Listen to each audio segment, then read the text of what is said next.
اب ایک بات میں کہہ رہا ہوں اور وہ میری ذاتی رائے ہے، اس میں مجھ سے اختلاف کرنے کا ہر ایک کو حق ہے۔ میرے نزدیک 15ویں صدی ہجری اب مجدد کامل الامام المہدی سلسلہ تجدید خلافت کی آخری کڑی کے ظہور کا وقت ہے۔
یہ میرا ذاتی گمان ہے، اختلاف کیا جا سکتا ہے۔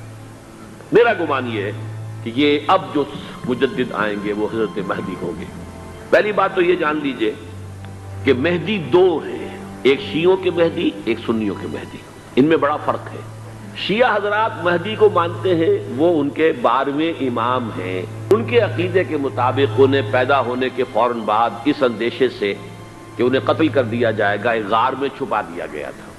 تقریباً 1200 برس سے وہ اس غار کے اندر ہیں، وہ روپوش ہیں، چھپے ہوئے ہیں، اسی لیے انہیں امام غائب کہا جاتا ہے۔ اور اب ان کا انتظار ہو رہا ہے، اس لیے انہیں امام منتظر بھی کہا جاتا ہے۔ اس لیے شیعوں کے دارالعلوم جو ہوتے ہیں، دارالعلوم المنتظر، وہ اس لیے کہ ان کا انتظار کیا جا رہا ہے۔ تو یہ ہے، اب وہ ان کا خیال ہے کہ آخری دور میں، آخری زمانے میں وہ ظاہر ہو جائیں گے، غار سے نکل آئیں گے۔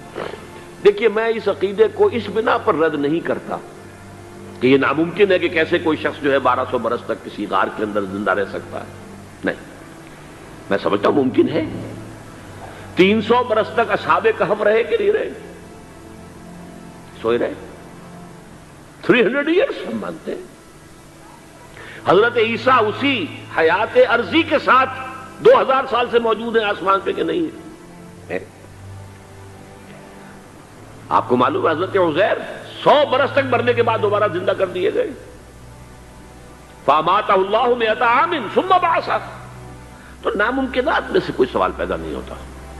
لیکن یہ کہ آیا کوئی امامت معصومہ کا تصور قرآن اور حدیث سے ہمیں ملتا ہے، اس کے لیے ہمارے پاس کوئی دلیل نہیں ہے، ہم اس کو تسلیم نہیں کرتے۔ ہم تو سمجھتے ہیں کہ معصومیت ختم ہو گئی محمد الرسول اللہ صلی اللہ علیہ وسلم پر، خاتم المعصومین ہے محمد الرسول اللہ۔ اب ان کے بعد تو اجتہاد ہے اور خلافت ہے، عام معاملات میں اجتہاد ہوگا، نظام خلافت کا ہوگا۔ تو ہمارے نزدیک جو میں جس مہدی کا نام لے رہا ہوں وہ مہدی ہیں جو ایک مجدد ہوں گے انسان جو پیدا ہوں گے انسانوں کی طرح، عام طور پر اپنی عمر کو، پختگی کو پہنچیں گے، پھر وہ سامنے آئیں گے منظر پر، پھر وہ کام کریں گے، قیادت کریں گے، عرب میں ان کا ظہور ہوگا۔ اب اس میں چاہتا ہوں کہ کچھ حدیثیں آپ کو میں سناؤں۔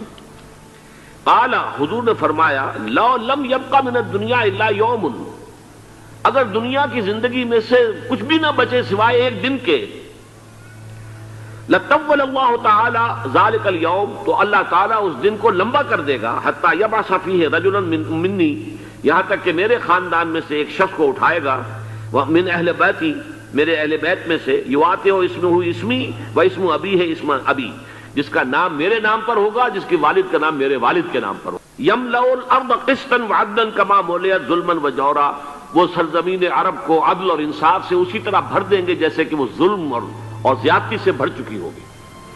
دوسری روایت ہے حضرت ابو سعید خدری رضی اللہ تعالی عنہ سے، حضور نے فرمایا، المہدی منی اجل الجبہۃ اقن الانف یملأ الارض قسطا وعدلا کما ملئت ظلما وجورا یملک 7 سنین، رواہ داود۔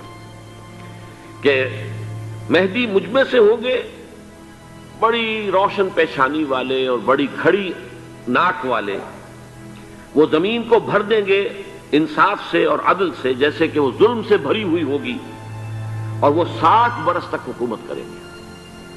عرب میں خالص خلافت علی منہاج النبوہ کا نظام حضرت مہدی کے ہاتھوں قائم ہوگا اور 60 برس تک قائم رہے گا عرب کے اندر۔ عن ابی سعید قال ذکر رسول اللہ صلی اللہ علیہ وسلم بلان یصیب هذه الامہ حتی لا یجد الرجل ملجا یلجا الیہ من الظلم۔ حضور نے ذکر فرمایا کہ ایک دور ایسا آئے گا انتہائی ابتلاء اور آزمائش اور مصائب کا کہ کسی شخص کو کوئی سر چھپانے کی جگہ نہیں ملے گی اس ظلم سے اپنے آپ کو بچانے کے لیے۔ فَيَبْعَثُ اللَّهُ رَجُلًا مِّنْ عِتْرَتِي وَأَهْلِ بَيْتِي، تو پھر اللہ میرے ہی خاندان میں سے، میرے اہل بیت میں سے اٹھائے گا ایک شخص کو، فَيَمْلَأُ بِهِ الْأَرْضَ قِسْطًا وَعَدْلًا، اور اس کے ذریعے سے اللہ تعالیٰ زمین کو عدل و قسط سے بھر دے گا۔ اس سے پھر راضی ہو جائیں گے آسمانوں میں رہنے والے بھی، وَسَاكِنُ الْأَرْضِ، اور زمین میں رہنے والے بھی۔ لَا تَدَعُ السَّمَاءُ مِنْ قِطَرِهَا شَيْئًا إِلَّا صَبَّتْهُ، آسمان اپنا ایک قطرہ بھی نہیں روکے گا مگر یہ کہ اس کو زمین کے اوپر نثار کر دے گا، بارش کی شکل میں گرا دے گا۔ وَلَا تَدَعُ الْأَرْضُ مِن نَبَاتِهَا شَيْئًا إِلَّا أَخْرَجَتْهُ، اور زمین اپنی پیداوار میں سے کوئی شے نہیں چھپائے گی، نہیں روکے گی مگر اس کو ظاہر کر دے گی۔ عن علی رضی اللہ تعالی عنہ، یہ حدیث جو ہے مسند احمد ابن حنبل میں بھی ہے اور سنن ابن ماجہ میں بھی ہے۔ قال قال رسول اللہ صلی اللہ علیہ وسلم المہدی منا اہل البیت یصلح اللہ فی لیلۃ، مہدی ہم میں سے ہوں گے، ہمارے اہل بیت میں سے، اور اللہ ایک ہی رات میں ان کی اصلاح کر دے گا۔ یعنی وہ پہلے سے کوئی زیادہ روحانی یا دینی کوئی اس طرح کی شخصیت نہیں ہوں گے، لیکن ایک ہی رات میں اللہ تعالیٰ ان کی سیرت و کردار کے اندر انقلاب عظیم برپا کر دے گا۔ جیسے کہ میں نے عرض کیا تھا آپ سے کہ عمر بن عبدالعزیز کی زندگی میں انقلاب عظیم آیا ہے، خلافت کا بوجھ پڑتے ہی کہاں وہ خوش باش اور خوش لباس اور خوش خوراک، وہ شہزادہ ٹھاٹ باٹ والا، جاگیر والا، گورنر کا بیٹا اور خود گورنر، اور کہاں یہ کہ اس کی وہ درویشی، لیکن کنٹراسٹ بہت شدید ہے۔ وہاں جو بھی کچھ تھا وہ تدریجاً آیا تھا، ہوتے ہوتے ہوتے ایک انتہا، اور یہاں سڈن آیا ہے۔ عن انس سمعت رسول اللہ صلی اللہ علیہ وسلم یقول نحن ولد عبد المطلب سعادت اہل الجنہ، ہم عبد المطلب کی جو اولاد ہیں اور نسل ہیں، ہم جنت کے سردار ہیں۔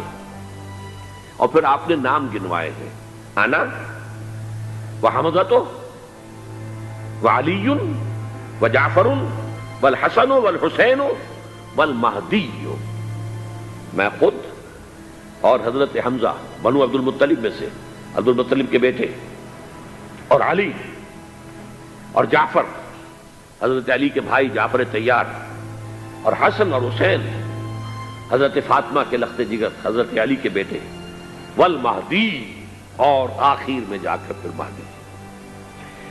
اب میں آپ کو ایک حدیث سنانے چلا ہوں جس میں ایک عجیب نقشہ سامنے آتا ہے کہ یہ مہدی جب ظاہر ہوں گے تو کس طور سے ظاہر ہوں گے، ان کے ظہور کی کیفیت کیا ہوگی، کیف یظہر۔ یہ روایت ہے حضرت ام سلمہ سے رضی اللہ تعالی عنہا، حضور کی زوجہ محترمہ ہیں، فرماتی ہیں ام سلمہ عن النبی صلی اللہ علیہ وسلم قال یکون اختلاف عند موت خلیفۃ، حضور نے فرمایا ایک خلیفہ کی موت پر اختلاف واقع ہو جائے گا، خانہ جنگی ہو جائے گی۔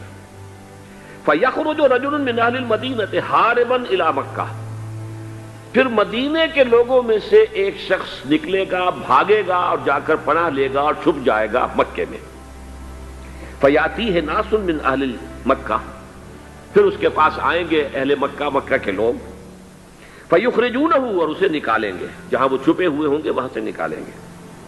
وَهُوَ كَارِهٌ، اور وہ بالکل اس کو پسند نہیں کر رہے ہوں گے، نہ وہ خواہش مند ہوں گے کہ ان کے وہ ہاتھ پر بیعت کی جائے، نہ وہ یہ چاہیں گے کہ وہ میدان میں آئیں اور ان کو جو ہے اپنا لیڈر مانا جائے۔ وَهُوَ كَارِهٌ فَيُبَايِعُونَهُ بَيْنَ الرُّكْنِ وَالْمَقَامِ، لیکن لوگ جو ہے پھر اصرار کے ساتھ ان کے ہاتھ پر بیعت کریں گے رکن اور مقام کے درمیان۔ رکن وہ کونا ہے خانہ کعبہ کا جس میں حجر اسود لگا ہوا ہے، اور مقام ابراہیم جو ہے، ان دونوں کے مابین جو یہ علاقہ ہے، یہاں پر وہ بیعت ہوگی۔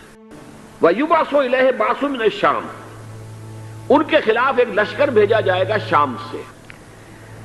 فَيُخْسَفُ بِهِمْ بِالْبَيْضَاءِ بَيْنَ مَکَّۃَ وَالْمَدِینَہ، لیکن اللہ تعالیٰ اس لشکر کو مکے اور مدینے کے درمیان وادی بیضاء میں دھسا دے گا، زمین کے اندر پورے کے پورے لشکر کو۔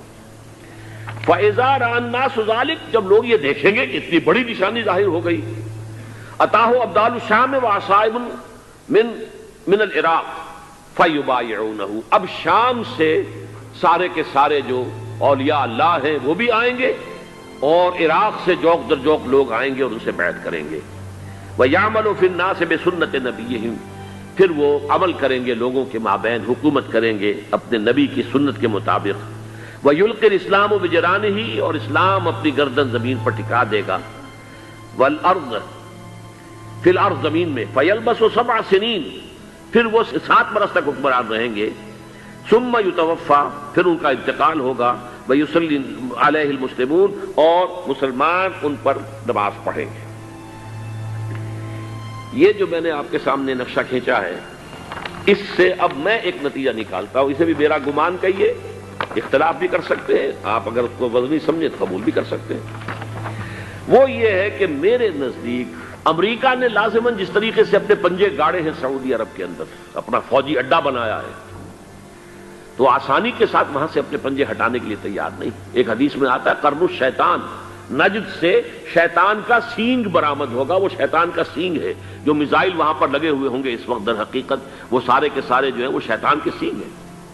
بہرحال کوشش وہ کرے گا کہ جیسے کہ اس نے جارڈن میں کیا، کتنے عرصے سے وہاں شاہ حسین کا چھوٹا بھائی حسن جو ہے وہ ولی عہد تھا، عین وقت کے اوپر آ کر، اور پتہ نہیں کیسی کیسی دوائیاں دے کر اسے لے کر آئے ہیں شاہ حسین کو، مرتے ہوئے کو تھوڑی دیر زندہ رکھنے کے لیے، اور وہ تبدیلی کروا کر جو ہے واپس لے گئے ہیں۔ تو یہ معاملہ ہوا ہے، تبدیلی کروا دی، وہاں تو ہو گئی آرام سے۔ اگر سعودی عرب میں یہ کام کیا گیا تو اس کا لازمی نتیجہ خانہ جنگی ہوگا، اس لیے کہ وہاں کی روایت کی بڑی سخت ہے، بڑی پختہ ہے۔ نیشنل گارڈز بہت بڑی فورس ہے، وہ اصل بیڈوین فورس جو ہے صحرا کے لوگوں کی، عرب فورس، وہ در حقیقت الحرس الوطنی ہے، نیشنل گارڈ ہے۔ تو لازماً یہ شکل جو ہے پوری ہو کر رہے گی، اختلاف ہوگا، خانہ جنگی ہوگی، پھر کوئی اللہ کا بندہ جو ہوگا۔ میرے نزدیک امام مہدی پیدا ہو چکے ہیں، ان کے ظہور کا وقت قریب ہے۔ میں تو جو احوال دیکھ رہا ہوں، یعنی اسرائیل کا قائم ہو جانا، اور اس کے بعد اب یروشلم کا مسلمانوں کے ہاتھوں سے نکل جانا، اور اب گویا کہ وہ الملحمۃ العظمیٰ جو ہے تلی کھڑی ہے، کسی بھی وقت جو ہے یہ جو ہے وہ لاوا پھٹ سکتا ہے، آتش فشاں پھٹ سکتا ہے۔ تو یہ تمام حالات ایسے ہیں کہ جن کی وجہ سے میں سمجھتا ہوں کہ ایک تو جو قرآن مجید کے اشارات میں نے آپ کو بتائے، 14 صدیاں 14 دن میں چاند کا پورا ہونا، والقمر اذا اتسق، 14 دن میں 14ویں کا چاند۔ اسی طرح اب یہ 14 صدیوں کے بعد یہ صدی جو 15ویں صدی ہے، یہ در حقیقت ظہور امام مہدی کی صدی ہے۔ عرب کے لیے تباہی، پھر دوبارہ کہا ویل للعرب، پھر تیسری دفعہ کہا ویل للعرب۔ عرب کے لیے کیوں تباہی؟